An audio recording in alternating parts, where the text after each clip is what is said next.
whenever we talk about leadership, we can't. We are coming from a country.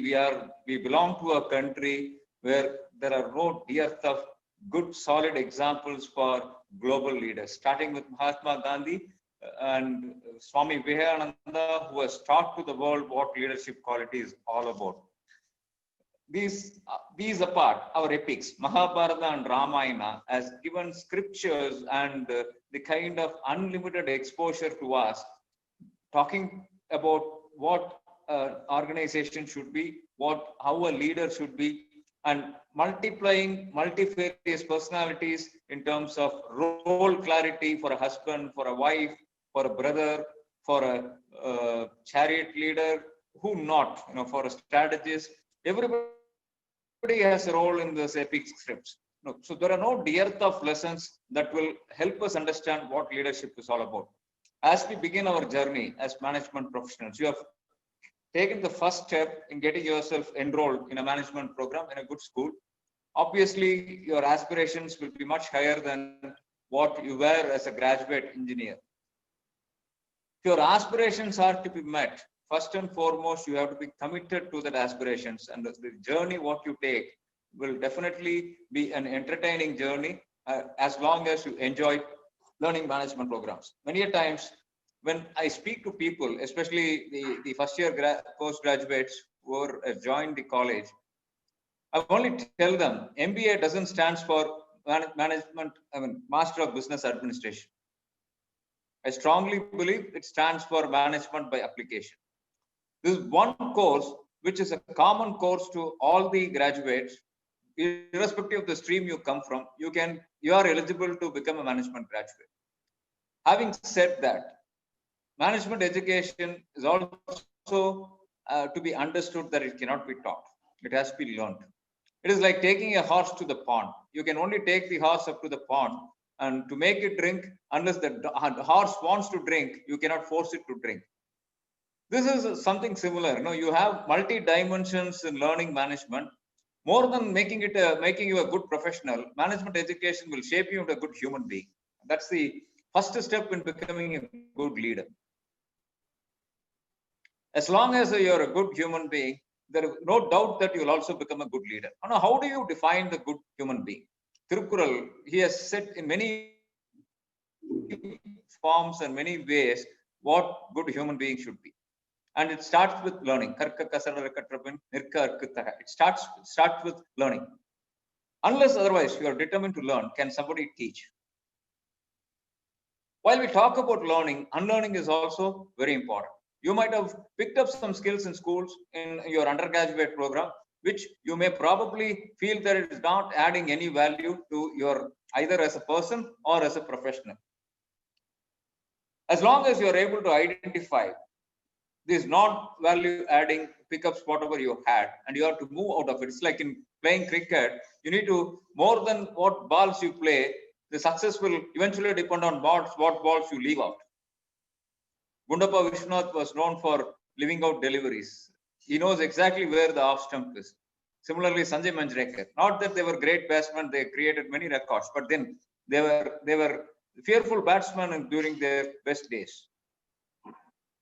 Today, if you look at Kohli, most of the times he gets out only by chasing the unwanted deliveries, despite being so popular and amongst the best in the world. So as a leader, today you're in a circumstances where you need to know exactly what to retain and what to leave out. It's like playing cricket. Obviously, it is a team game. Leadership is all about team building. But then, is it enough that you are a good team player? You need to be a performer as well. So where does leadership start? The current scenario, the kind of disruptions what we have gone through, all of us are now prepared for those unpredicted and unexpected disruptions now. In the 3-year planning, you are forced to include disruptions. What happens if some disruptions happen? In the last 2 years, we have gone through two disruptions. First disruption shook the automotive industry, wherein we jumped from BS4 to BS6 directly, skipping the BS5 norms. That created a lot of ruckus in the market because automotive industry controls almost 35% of the economy, wherever they are. And all changes normally start with automotive industry. So the consumer durables market, the automotive industry, two-wheelers and four-wheelers were what you call as even trucks and buses, passenger vehicles. That's where the change started. Next, it might happen in tractors, generating sets. So all this, wherever which is engine driven and there is a pollution that is happening, they will have to be meeting the regulatory norms as we integrate with the rest of the world. In the recent times, people have started talking about deglobalization. When we all grew, I think Dr. Sundar will agree with me. The other faculty who is there on the meeting today, they will agree with me. Our era, the Manmohan Singh era, was one of the best eras our generation has gone through. Those days, we were talking about LPG, liberalization, privatization, and globalization. Thanks to the pandemic, today people are talking about deglobalization. So more world over, in many countries, rightist people are gaining significance. As much as here we have a Hindutva movement which is coming in. Rest of the world, we have nationalist feelings that is erupting. So quite naturally, the global trade is taking a backseat. Everyone wants to protect their economy. Given the scenario, which was not anticipated, today WTO itself, the existence has become a question mark. Having said that, the way China is moving, that the way China is trying to control of many countries in the world, as much as people are afraid, people are also allowing them to penetrate. There are only two things which we'll have to remember now. Look at the way East India Company came in and they occupied many countries. Trade is the way they started, and British colonized every other country to their advantage. Very recently, I heard a video, which is a fantastic, inspirational video, I would say. Why are the African countries poor despite having the best of the natural resources of the world? They have the best of the diamond mines. They have the best of the gold mines. It is because developed economies wanted them to be so that they can continue to exploit the natural wealth.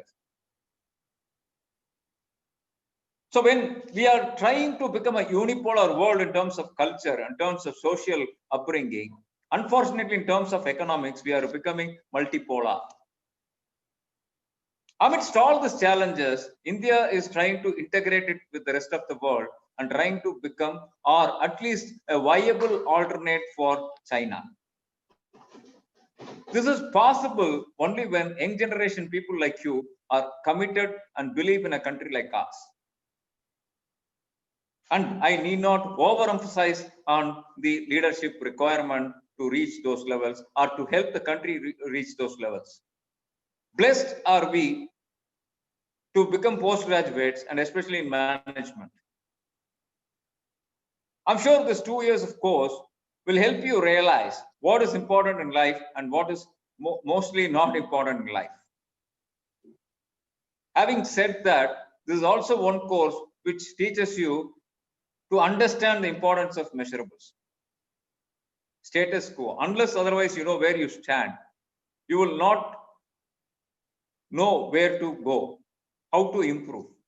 So please measure. You will have to develop measurements and understand very, very clearly where you stand. First, you have to measure yourself in your family. First, you have to measure yourself whether you are achieving the potential what you have amidst your siblings, amidst your family members, amidst your close circles and relatives. Then you look at your peers, the classmates. Then you look at the fellow management graduates from other institutes. So you know exactly, you should know where you stand.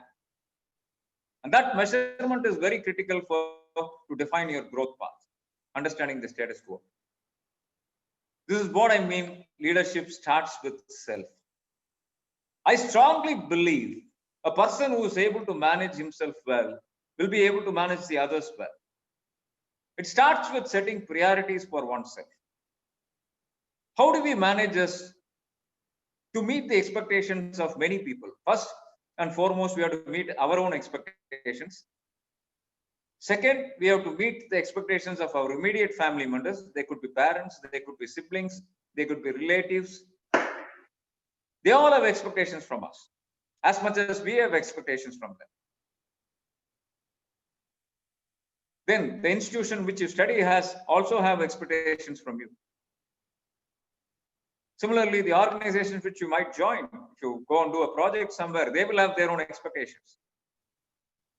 The society has expectations. They expect something, especially from the management graduates, especially who is doing postgraduate. For you to meet this, all these expectations, it should be possible only when you are highly self-disciplined. I repeat again, if you can manage yourself well, you can manage others. The best organization you'll ever come across in your life is your family. Any organization you work for is nothing but an extension of your family. So naturally, if you can manage your family well, when I say family, we all start managing our parents. In transactional analysis, there are three stages, which one of us will always go through: parent stage, adult stage, and child stage. All these three stages are very important to understand in one's life. Many a times we remain as child, and we try to become parent directly without going through the adult stage. But the preferable stage is the adult stage. We all know beyond 65 or 70 years, our parents become our children. We have to manage them rather than they managing us.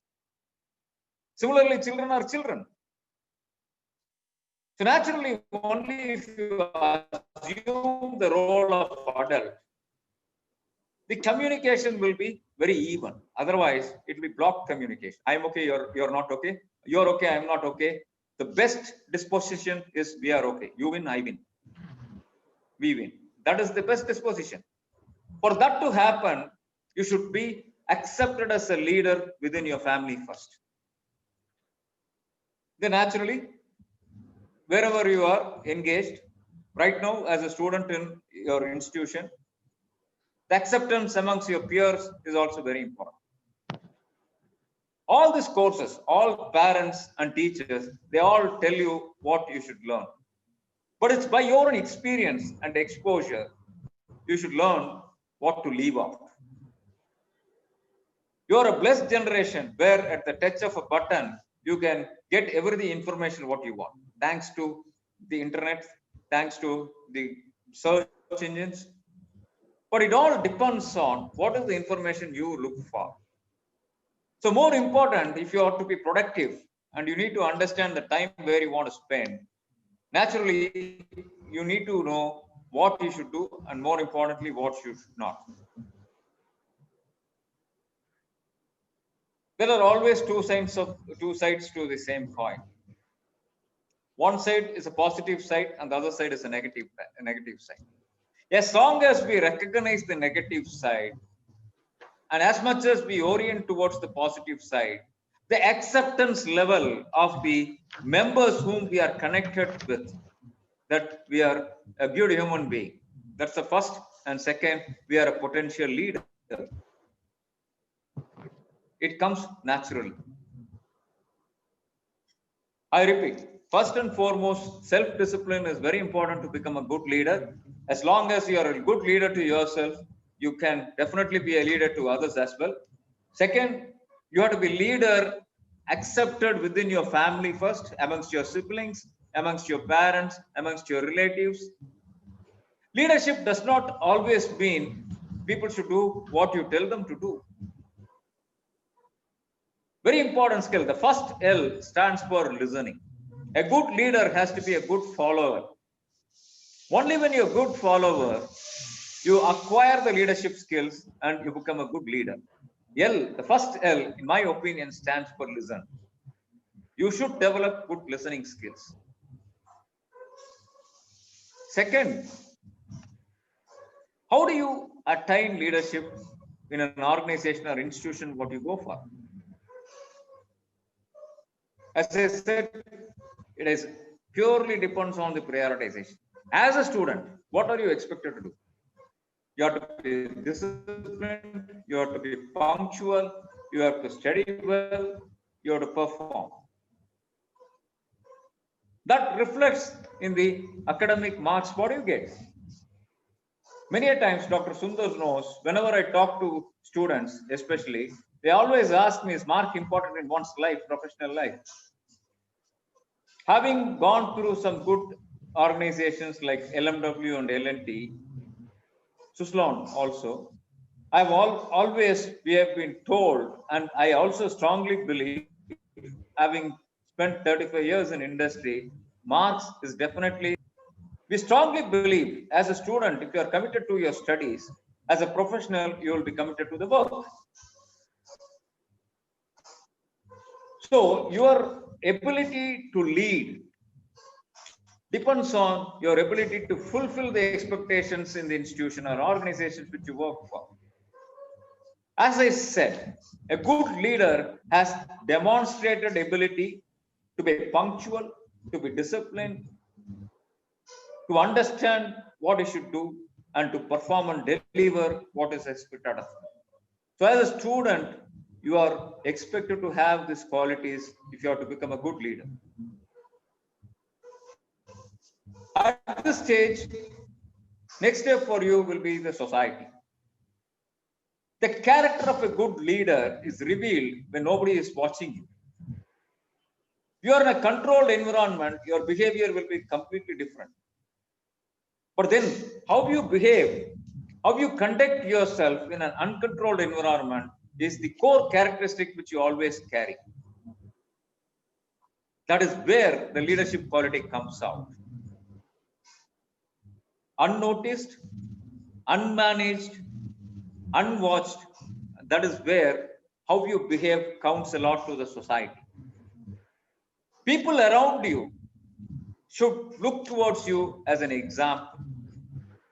Today, in the educated world, the world is becoming an inverted triangle.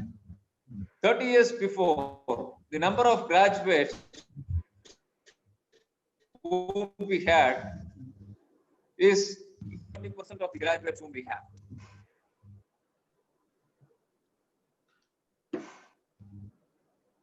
Postgraduates, less than 10% of what we have today. So the society is becoming more and more educated. Obviously, it is becoming an inverted triangle. So you're having more educated people coming into the workforce, and most of the traditional employment is giving way to formal employment. For example, today, the erstwhile barber shop where we go to, or the carpenters whom we were engaging for making carpentry, they all belong to a certain sect. Today, look at the beauticians, the beauty parlors where we go to. They are from different society altogether, different level of education altogether. They are technicians. They are no more just haircutters or barbers.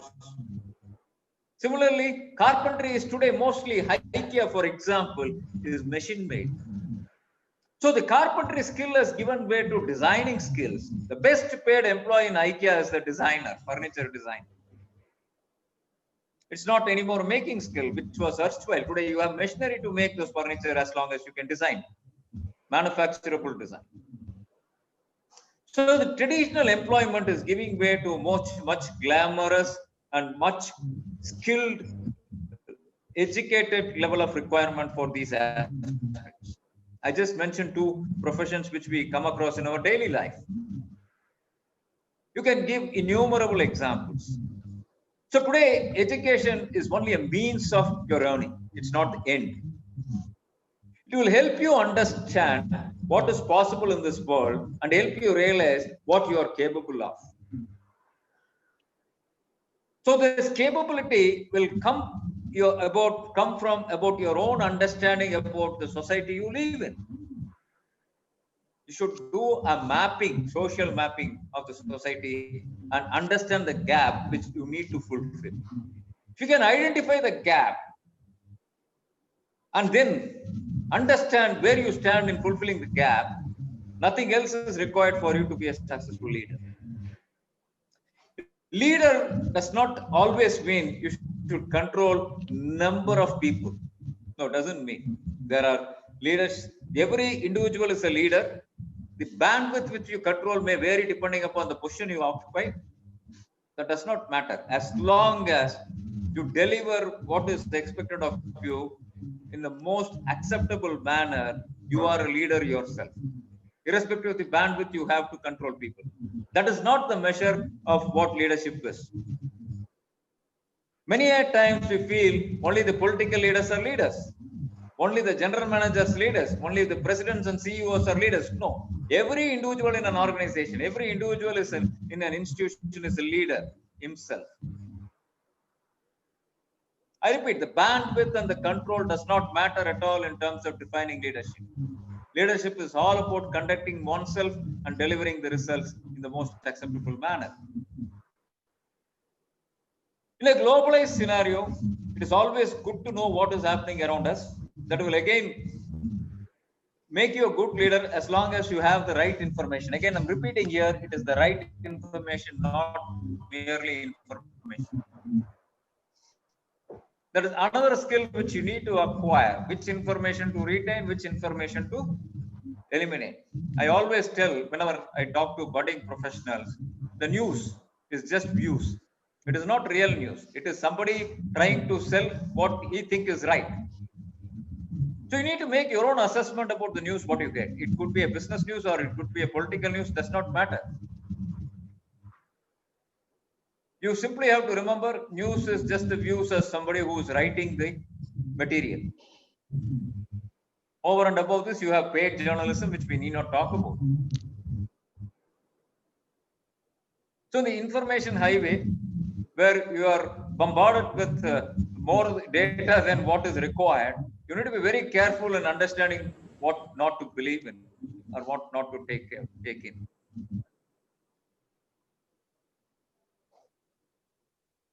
So business, as much as you think you cannot be isolated with what happens in the world, the gap is narrowing down between the rest of the world and integration with many countries.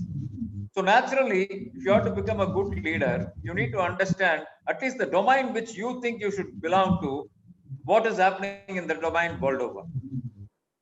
Again, internet will help you most of the times, or you have to talk to the people to get those information.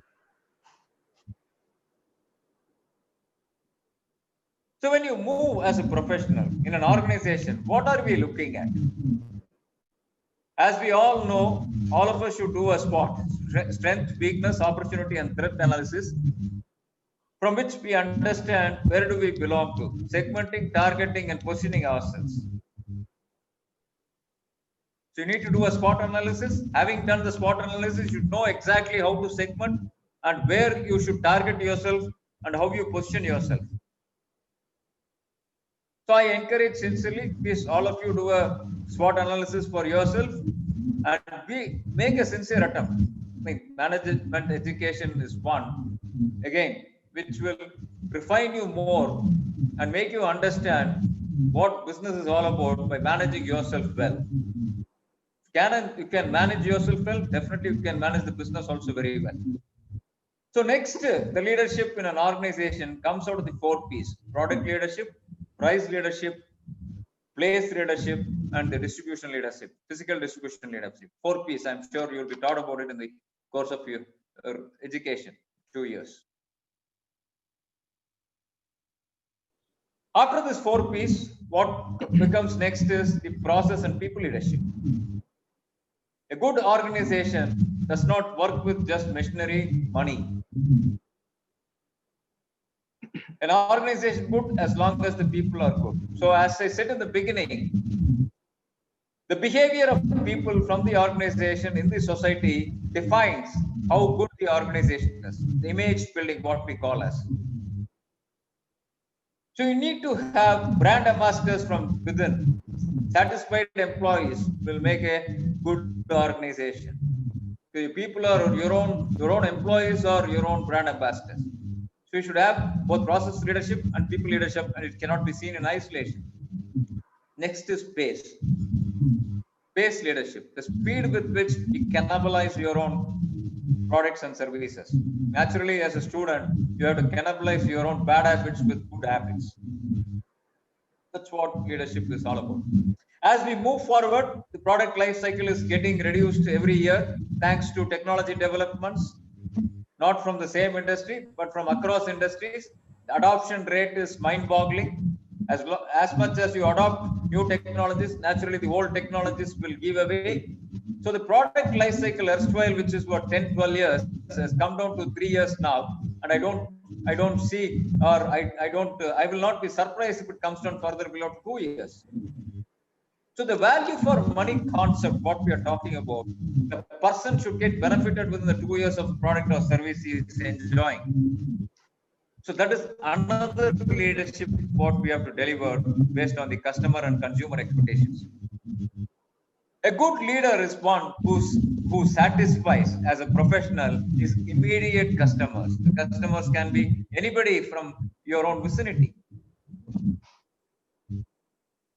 For example, as a student, your immediate customer is your teacher and the professor, which you need to satisfy with your good studies and marks. So when you get into a profession, your fellow worker will be your immediate customer, but you should recognize that is important. Internal customers.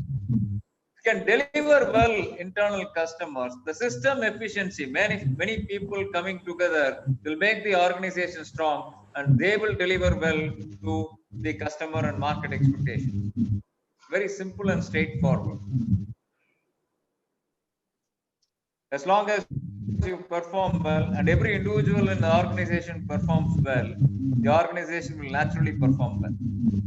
That well. But unfortunately, if something as a team it doesn't do well, nobody will want to take leadership. To quote Abdul Kalam, our great president, he once said, when the mission failed, Mr. Dhawan was then his boss.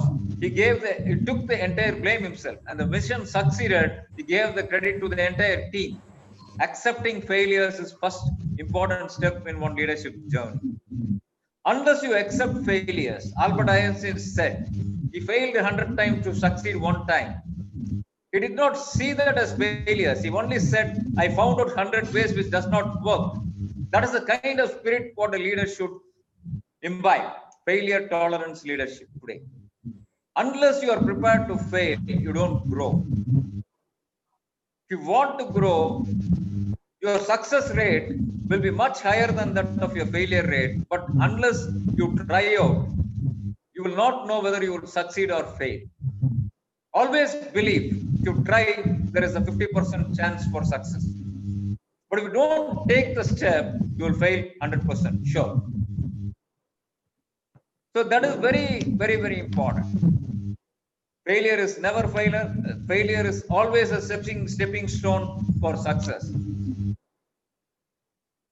Please believe failure is never an end. Success is never a final. You have to continuously improve and innovate yourself. Friends, now I treat leadership as an acronym. As I said in the beginning, to me, L stands for listen, E stands for engagement. Whenever we talk about leadership, it is essentially people leadership what we are talking about. So the moment we talk about people leadership, it's how we engage ourselves with others and how we engage others with us. Engagement is quite important.